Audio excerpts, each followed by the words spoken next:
Hello again. Today, page 2 of chapter 21, the Industrial Revolution. So we had talked about the cottage industry or domestic system, and the machines got to be too expensive, too big, and they had to be run by a source of power, namely water. And so we start with the introduction of the factory system. It had 4 main components. Expensive machines were grouped together inside the buildings. They were close to a source of power, again a river, a stream where water could power some of these machines. Workers were then brought in under one roof, and managers used a division of labor. So what that would be is you might have one person doing this job all day long. So if they are continually doing the same job, you get to where you're very quick at it and also very good, and you do a good job at it. And that's why the factory system was such a good thing. You have all these workers, all the machines, everybody concentrated in one place. As a result of the factory system, say we're talking about clothing, they could be made much quicker, more efficiently, and cheaper than the domestic system. Okay, the next area, in the area of iron and steel, Henry Cort came up with puddling, which burnt off impurities, and he also sent it through rollers. And the impurities made the iron weak, and by sending it through the rollers, it could be made 15 times faster, and I would guess it was also stronger. And the reason for this, iron and steel, or more iron, was needed because of the increased number of machines that were being built. Another man, Henry Bessemer, came up with the Bessemer process. And this was a quick and cheap method of making steel from iron. Steel is more durable than iron. If you had a steel pipe and you hit it, it might dent, you might bend it, it would have to be bent a number of times before it would break. If you were hitting an iron pipe, namely cast iron, then it would probably shatter like a piece of pottery. So steel obviously is much better. There was also another man named William Kelly, who was an American, and they both kind of worked on this process of improving the making of steel.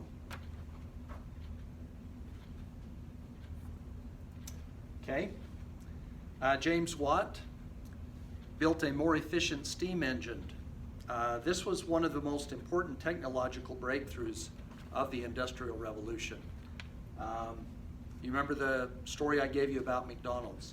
So somebody had already made a steam engine, a steam motor, and James Watt was down in a mine repairing one of these motors, and he, I'm sure, thought to himself, well, I could make this better or improve upon it, and so he did. That's why he's usually given the credit for the steam engine, and it's also why it says a more efficient steam engine.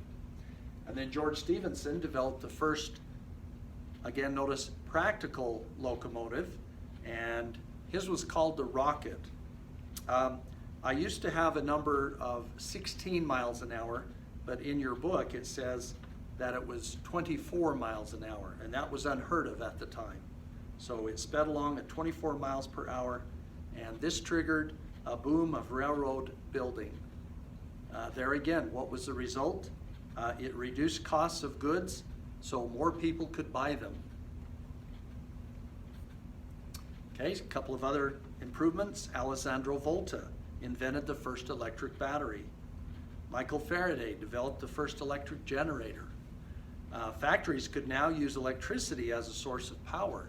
And the change with this one, so instead of searching for a place next to a river or stream, they could build the factory next to the raw materials, and then the electricity could go to that factory by wire and power those machines.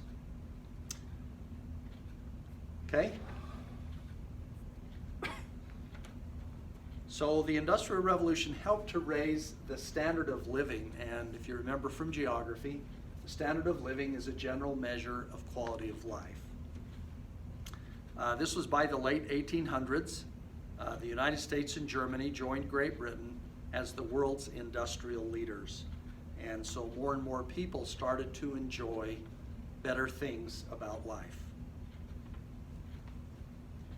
However, it wasn't all great. There were some negative things. There were hardships for workers. So these are some severe problems that were caused. Wages were low. If you were sick, then you just were not paid, or they said, sorry, if you can't work today, we'll have this person working and you're done. You would be fired. Children worked in mines because they were small. They could pull little iron carts through the mines. Accidents were very common. Again, you just didn't, if you wanted to keep your job, you probably kept working. Here's a person that has a couple of, at least one finger that's been bent or broken or had an injury in some way. And again, I talked about how some of these machines, here these boys are standing up on top of the machine or on the side of it in working because they're not tall enough to reach. Well, a lot of these moving parts, look at this big belt right there by him. That could grab a hold of a piece of clothing and rip an arm off. So things were very dangerous.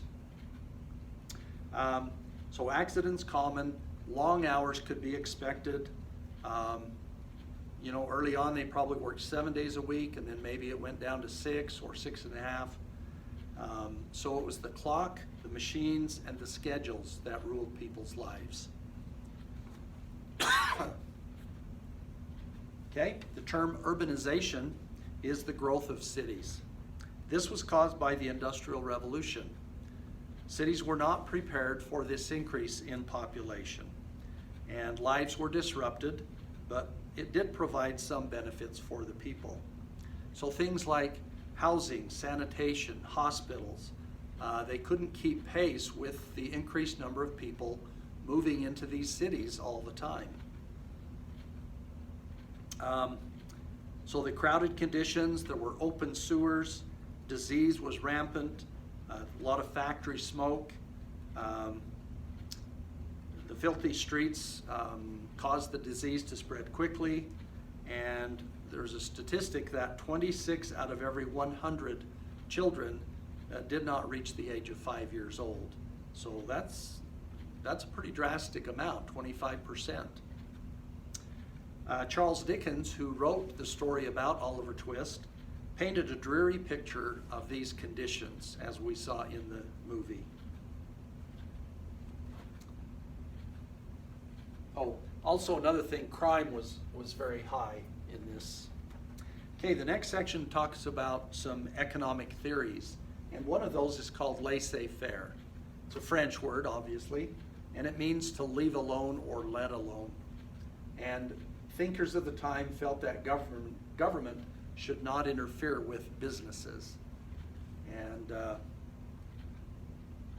they felt like, the people should be able to make their own decisions, and the government should pretty much stay out of it. So that's page 2, and thank you.